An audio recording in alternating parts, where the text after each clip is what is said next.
Ayat 4. Dan ketika gembala agung itu akan tampil, kamu akan menerima mahkota yang mulia yang tidak akan bisa layu. Apakah mahkota mulia yang tidak bisa layu ketika Yesus tampil di kedatangan dia yang kedua di pertemuan di angkasa? Apa yang tidak bisa layu? Teofanimu. Tubuh yang tidak fana. Ada amin? Itulah mahkota yang tidak bisa layu. Ada amin? Untuk itulah Anda bisa melihat bagaimana Anda bisa punya teofani, sesuatu yang tidak bisa layu. Ada amin? Dan bagaimana koneksinya dengan gembala yang agung? Bagaimana koneksinya dengan penatua-penatua? Bagaimana koneksinya dengan dia yang memberi makan domba? Yang adalah penatua, 5 jawatan. Lihat hal-hal ini. Koneksikan satu dengan yang lain. Anda tidak bisa memisahkan ini, pisah sini, enggak. Alkitab adalah sebuah satu unit yang komplit. Pewahyuan Yesus Kristus. Demikian jugalah kamu, hai orang-orang muda, tunduklah kepada orang-orang yang tua. Dan kamu semua, rendahkanlah dirimu seorang terhadap yang lain. Amin. Yang muda, rendahkan dirimu di hadapan yang tua. Jangan merasa bisa. Belajarlah. Amin. Merendahkan hati. Dan rendahkan dirimu satu dengan lain. Karena tidak ada yang lebih tinggi di antara kita selain Kristus.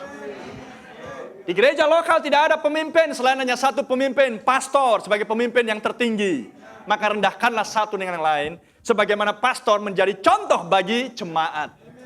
Bukan seorang diktator atau yang memerintah. Tetapi contoh, teladan. Sebab Allah menentang orang yang congkak. Tetapi mengasihi orang yang rendah hati. Amen. Karena itu, rendahkanlah dirimu di bawah tangan Tuhan yang kuat. Haleluya. Supaya kamu ditinggikannya pada waktunya. Lihatlah tangan Tuhan yang kuat. Singa dari suku Yehuda telah mengaum. Dia yang layak untuk membuka gulungan kitab yang termeterai dan melepaskan ketujuh meterainya. Kalau Anda mau dan bisa merendahkan hati, maka Tuhan akan tinggikan Anda. Amen. Serahkanlah segala kekhawatiranmu kepadanya, sebab Ia yang memelihara kamu. Tuhan peduli kepada Anda. Apakah Anda peduli kepada Dia? Seorang yang mengantari Anda, seorang yang melahirkanmu. Amin. Terkutuklah seorang anak yang mengutuki ibunya yang melahirkan secara jasmani. Lalu bagaimana secara spiritual? Bahwa Roh Kuduslah yang melahirkan Anda. Dan kemudian Anda menolak perkataan Dia karena tidak percaya penuh dan taat pada firman-Nya. Celakalah dia. Tapi orang kudus yang terlahir oleh Roh Kudus tidak demikian. Haleluya. Tapi dia masih butuh untuk disempurnakan. Amin. Sadarlah dan berjaga-jaga. Lihat koneksinya. Sadar dan berjaga-jagalah. Lawanmu, karena lawanmu yaitu si iblis. Berjalan keliling sama seperti singa yang mengaum-ngaum dan mencari orang yang dapat ditelannya. Siapa yang bisa menjaga kawanan domba supaya tidak ditelan dan dicabik oleh singa?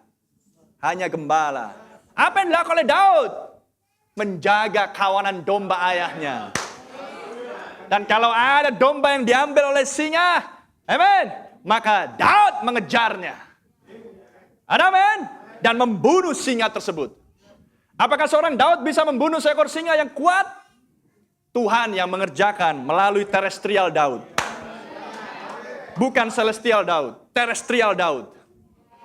Mengambil pisau dan menancapkannya kepada singa tersebut. Dan mengambil lagi akan domba tersebut. Menyelamatkannya. Dan mengembalikannya ke posisi yang semula. Haleluya. Sebab dia seorang yang mengawasi. Dia seorang yang memberi makan. Dia punya tanggung jawab dari bapaknya. Karena domba-domba itu bukan miliknya. Domba-domba itulah milik ayahnya. Anda bukan milik pastor. Anda adalah milik Bapa. Bapamu lah Yesus Kristus.